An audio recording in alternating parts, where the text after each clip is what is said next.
เต่า thì em có tàu nè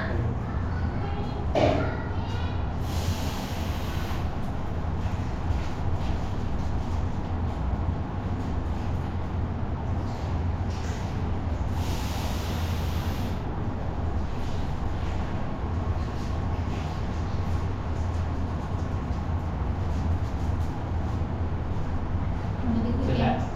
nha chậm lại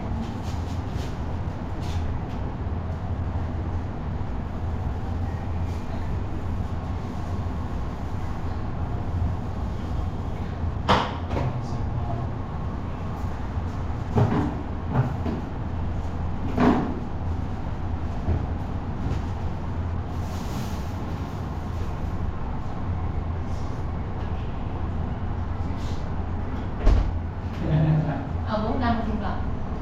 เอาป้ามันคือเข้ามาเอาป้ามาลองดูว่า มาเดียวป่ะ ป้ามาลองดู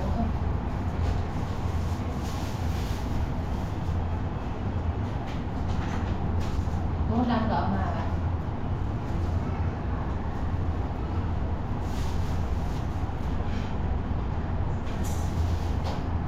นี่นะ เข่า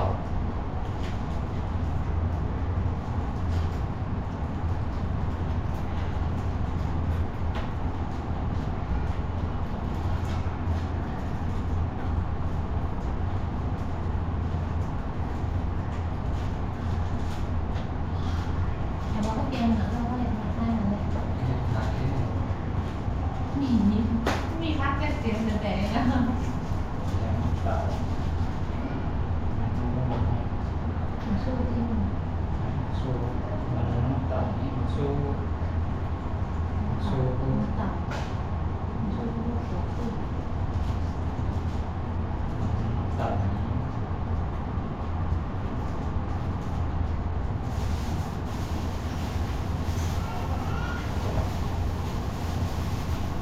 แค่ซื้อ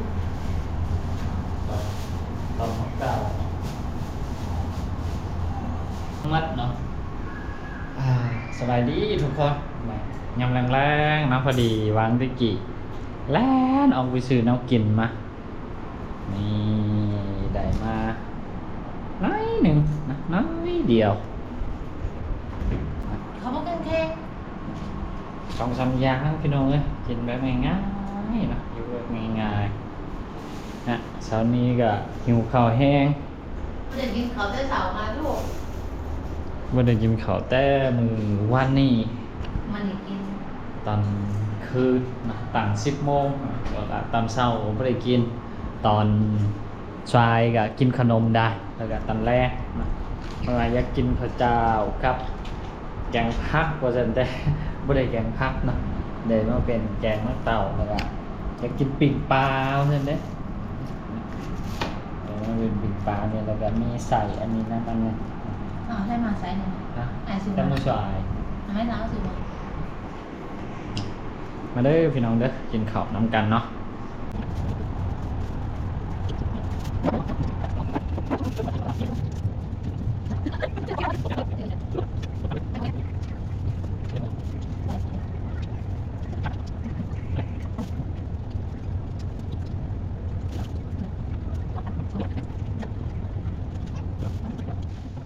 เวลาพอดีเข้าไปที่กี่อ่ะได้อันนี้มานั่งนะคือซื้อแล้วมาอันนึงมาปูนอนนะ กระพันกันนะ นะ กระพัน อันนี้75,000ประมาณ120 บาทนะอย่าซ้ำซ่าพี่น้องเอ้ยนะพอนอนเป่ากันนี่แหละนอนพื้นอย่าเย็นเป็นแน่นอนนี่เนี่ยนอนผืนเดียวพอดีแม่น อันนี้แบบนี้là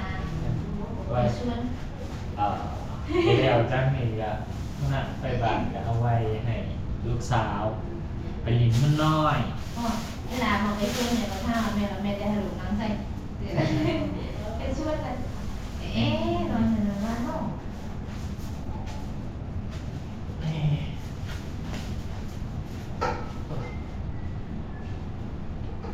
ยกไป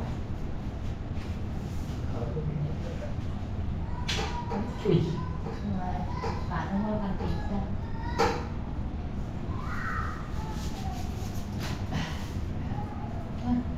อย่างลอกมาแล้ว แล้วแบบนี้ก็พร้อมนอนเนาะเมื่อวานก็นอนนี่เราเลยเนาะแต่วันนี้นี่มันบ่มีเลยอย่างปูนะมันนี่แต่อันว่าปูเราก็ใครในนั้นเมื่อวานนี่ก็ก่อนที่ได้ขึ้นมาห้องนี่ก็เติบเนาะ8-9 โมงนะไปท่านไปลบซื้อมานี่ก็แต่อันนั้นก็ไปซื้อ นอนต่อกันนี่ละยำแรงๆนะพี่น้องเนาะตะเวนตกดินยำหัวคำสันนี้มาอยู่ในห้องเบื้อฉันอยากออกมันนอก เอามากะแถวนี้บ่มีบอลให้นั่งเนาะบรรยากาศอยู่แถวห้องหมอแขวงนะพี่น้องเนาะ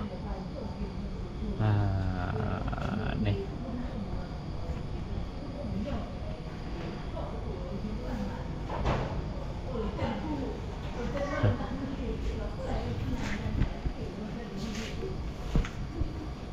เมื่อวานนี่บ่เป็นอันนี่เลยพี่น้องเมื่อวานนี่โอ้ยเห็นรับพังหนังอยู่ซื่อๆยังยาก แม่ซิว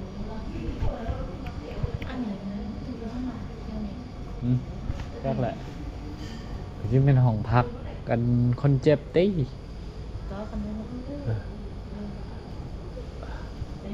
เบาดำกะบ่ได้มาแบบเข่ามานอน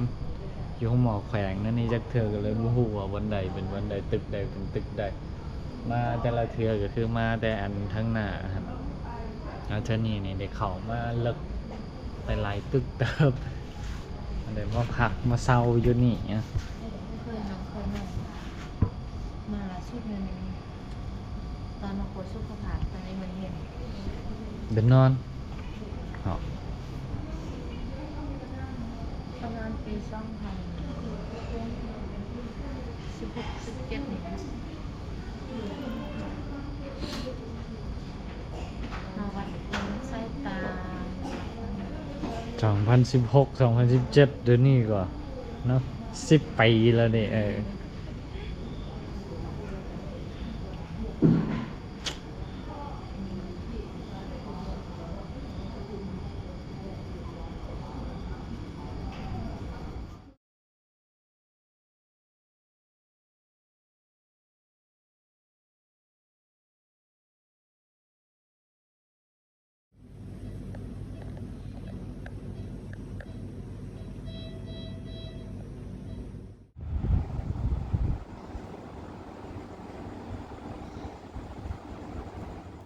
อัปเดตอาการของสาวนี่พี่น้องเนาะ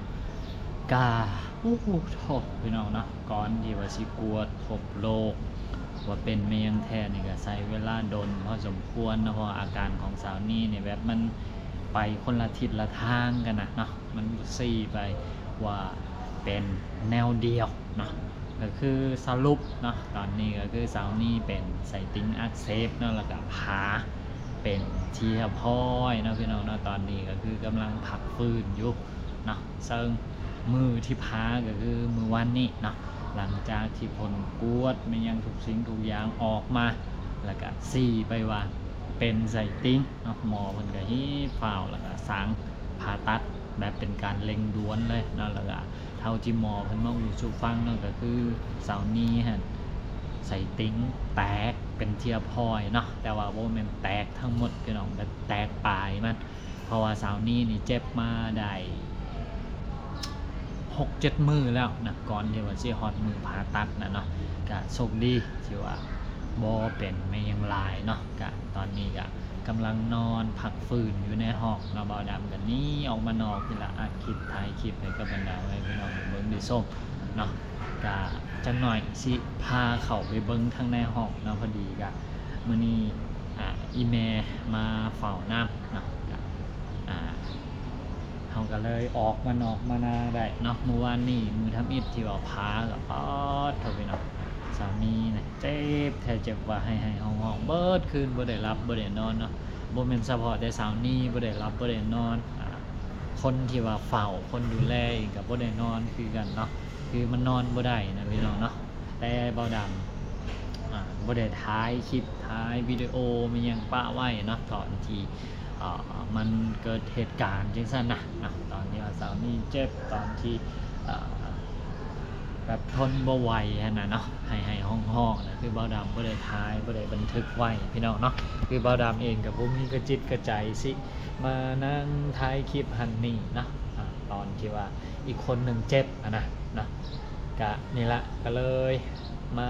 นั่งเล่าย้อนหลังนะเหตุการณ์ที่มันเกิดขึ้นก็คือนี่ละ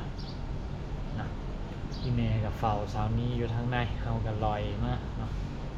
ผ่อนคลายอยู่ทางนอกมาเปลี่ยนบรรยากาศนี่พี่น้องนะ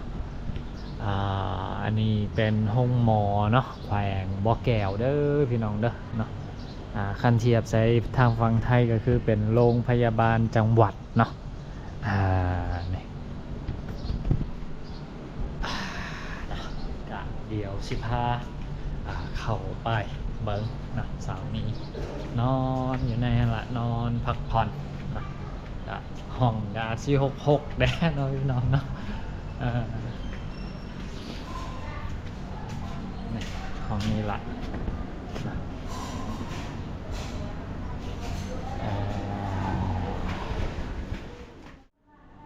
นี่นะพี่น้องเนาะกะสาวนี้กำลังผักพรอยู่ทางในหลักครับอีแม่เนาะกะเอาเป็นว่าเฮาบ่รบกวนเพิ่นดีกว่าเนาะให้เพิ่นพักผ่อนของเพิ่นนั่นแหละ กะหาแต่เศร้าเจ็บนะวางมือเศร้ามานี่เมื่อวานนี่เบิดครับพี่น้องตั้งแต่ผ่าตัดแล้วเริ่มผ่าตัดประมาณ1 โมงกว่าๆเนาะกะผ่าตัดแล้วก็น่าจะประมาณราวๆ2 โมงเนาะใส่เวลาผ่าตัดน่าจะบ่ฮอด2 โมงเนาะกะเรียบร้อยเนาะแล้วก็ท่านหมอเพิ่นก็ออกมาบอกเข้าแหละว่าเดี๋ยวนี้นี่เมียเจ้านี่ใส่ติ้งนี่แตกแล้วเนาะทางปลายมันเนี่ยกะผ่าตัดกะอาจสิได้ใช้เวลาพักฟื้นโดนกว่าปกติหน่อยนึงเนาะเราก็เลยถามมันไปแล้วแบบมันสิมีผลเสียผลกระทบมีอย่างต่อร่างกายหลายแตกต่างจากเคสที่ว่ามันบ่แตกบ่เหมือนกับว่าติดตามอาการเบิ้งมือหนึ่งข้างตาว่าท้องบ่เบ่งแล้วก็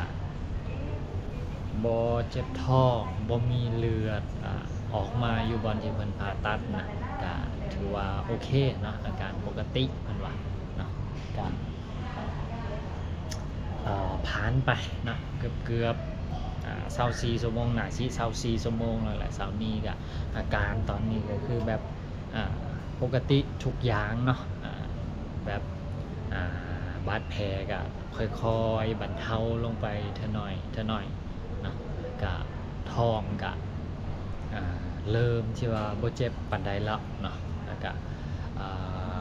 ข้าวนำซ้ำปลามีอย่างสิก็ยังบ่ทันได้กินเนาะขั้นฮอดประมาณ10 โมงมื้อนี้นี่ก็คือพอดี48 ชั่วโมงเนาะที่ว่าเสาร์นี้เพิ่นอดข้าวอดน้ำนะว่าอดข้าวอดน้ำตั้งแต่ตอนแลงนะประมาณ 8-9 โมงของมื้อก่อนหน้านี้เนาะจนผ่านมาฮอดมื้อวานก็ควบ24 ชั่วโมงคันควบมื้อนี้ก็เป็น48 ชั่วโมงเนาะที่ว่าบ่ได้กินข้าวกินน้ำบ่ได้รับอาหารเป็นอย่างเลยนะเนาะท่านหมอเพิ่นก็ให้ผ่านทางน้ำเนาะให้ผ่านทางเซรุ่มหรือว่ามันยังนี่แหละเนาะก็อาการก็ค่อยๆดีขึ้นทีละเล็กทีละหน่อยเนาะก็ประมาณนี้เนาะสำหรับ EP นี้ก็มาอัปเดตคร่าวๆนะสู่บรรดาให้พี่น้องฟังก่อนหน้านี้ก็สาวนี้ก็อาการหนักเนาะถึงขั้นที่ว่าจะต้องได้เอโก้ด่วนแล้วก็เข้าห้องผ่าตัดแบบเร่งด่วนนะพี่น้องเนาะตอนนี้ก็คืออาการปลอดภัยแล้วเนาะกำลังพักฟื้นอยู่ในห้องหมอแขวงบ่อแก้วของพวกเฮานี่แหละเนาะพี่น้องเนาะก็ขอมขอบใจเนาะบรรดาให้พี่น้อง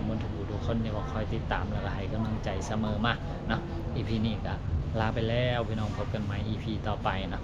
สบายดี